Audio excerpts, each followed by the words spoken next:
पर्युषण काळामध्ये उघड्यावर मांस विक्री करणाऱ्या मनसे आणि शिवसेनेच्या कार्यकर्त्यांना पोलिसांनी ताब्यात घेतलंय। आजपासून जैन धर्मियांचा पर्युषण पर्व सुरू होतंय आणि त्यामुळे मुंबईमधले कत्तलखाने 4 दिवस बंद ठेवण्यात येतात। शिवाय 4 दिवस मुंबईमध्ये मांस विक्री ही बंद ठेवण्यात आलेली आहे आणि या निर्णयाला मनसेचा तीव्र विरोध आहे। पर्युषणाच्या काळामध्ये उघड्यावर मांस विक्री करून या निर्णयाचा निषेध करण्यासाठी मनसेचे गटनेते संदीप देशपांडे दादरच्या मंडई बाहेर पोहोचले। त्यांच्या बाजूने तिथे जोरात बाचाबाची झाली आणि त्यानंतर सर्व कार्यकर्त्यांना ताब्यात घेण्यात आले। पर्युषण पर्वावरून राजकीय खडाजंगी सुद्धा आता सुरू झालेली आहे। दादरच्या मंडई बाहेर आज मोठा घमासान झालं। मनसे आणि शिवसेनेच्या कार्यकर्त्यांनी तिथे आंदोलन केलं। उघड्यावर मांस विक्री मनसेच्या कार्यकर्त्यांनी सुरू केली आणि तिथे शिवसेनेनं सुद्धा आपलं आंदोलन सुरू केलं। पोलिसांनी ताबडतोब या मांस विक्री करणाऱ्यांना ताब्यात घेतलं, मात्र यावरून तिथे मोठी बाचाबाची झाली। आणि याच संदर्भात आणखी सविस्तर माहिती जाणून घेऊया। आमचे प्रतिनिधी दिनेश दुखंडे सध्या आपल्या बरोबर आहेत। दिनेश, नेमकं काय काय झालेलं आहे? पर्युषण पर्वावरून मोठे राजकीय घमासान सुद्धा होते।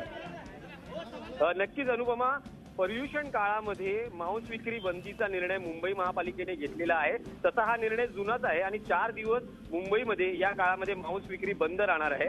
या निर्णयावरूनच तीव्र पडसाद उमटलेले आहेत। शिवसेना आणि मनसे या दोन्ही पक्षांनी आणि या दोन्ही पक्षांच्या प्रमुखांनीही या निर्णयाला कडाडून विरोध केलेला आहे आणि त्याचे पडसाद मुंबईच्या रस्त्यावर उमटताना दिसत आहेत। आज दादर आगर बाजार येथे मनसेच्या कार्यकर्त्यांनी नगरसेवक संदीप देशपांडे यांच्या नेतृत्वाखाली मांस विक्री करण्याचा निर्णय घेतला। तशा पद्धतीने उपक्रमही त्यांनी सुरू केला होता। मात्र या संपूर्ण प्रकरणामध्ये शिवसेना आणि मनसे यांच्यामध्येही आपल्याला कुरघोडी पाहायला मिळाली। आगर बाजाराच्या इथे जिथे मनसेचा स्टॉल मांस विक्रीचा लागलेला त्याच्या शेजारीच शिवसेनेनेही स्टॉल लावला, त्यांनीही मांस विक्री सुरू केली। मोठ्या प्रमाणावर पोलीस बंदोबस्त होता, कोणताही अनुचित प्रकार घडू नये। मात्र वातावरण जसजसं तापायला लागलं तसं एकूणच परिस्थिती लक्षात घेता दादर पोलिसांनी या दोन्ही पक्षांच्या कार्यकर्त्यांना ताब्यात घेतलेलं आहे आणि त्यामुळे सध्या दादरमध्ये तणावाची परिस्थिती आहे। मात्र कुठलाही अनुचित प्रकार घडलेला नाही। साहजिकच या दोन्ही पक्षांच्या कार्यकर्त्यांच्या भावना तीव्र आहेत।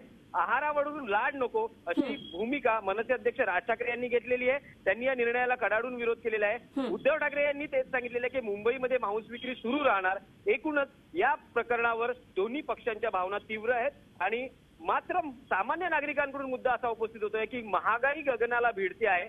त्या मुद्द्यावर मात्र हे दोन्ही पक्ष कुठलीही भूमिका व्यक्त करताना दिसत नाही। खरं दिनेश, धन्यवाद दिलेल्या सगळ्या सविस्तर माहितीविषयी आणि याबाबतच्या अपडेट्स आपल्याकडून वेळोवेळी जाणून घेत राहू। दिनेश दुखंडे आमचे प्रतिनिधी आपल्याबरोबर होते। दादरमधली दृश्य आपल्याला पाहायला मिळतात। शिवसेना आणि मनसेनं पर्युषण काळामध्ये बाहेर मांस विक्रीला आजपासून सुरुवात केली होती। खरं तर पर्युषण काळाला आजपासून सुरुवात होती आहे आणि त्या विरोधात मनसे आणि शिवसेनेनं हे आंदोलन छेडलेलं आहे। पोलिसांनी मनसे आणि शिवसेनेच्या कार्यकर्त्यांना ताब्यात सुद्धा घेतलेलं आहे। मात्र यावरून एकंदरीतच हा वाद आणखी पुढे पेटण्याची चिन्ह दिसतात।